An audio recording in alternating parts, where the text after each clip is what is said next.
Jeg kommer fra et sted langt ude i galaksen.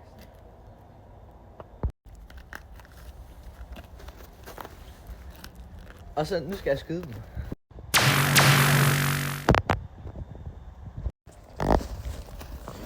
Shit, mennesker er dumme.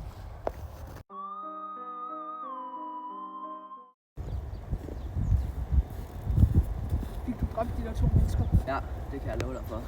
Det er godt. Det kan være, vi kan tage over jorden nu. Ja. Jorden er vores!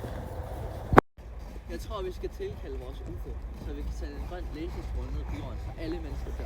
Det er en god idé. Aliensene efterlod en grøn dødelig stråle, så alle mennesker på jorden døde.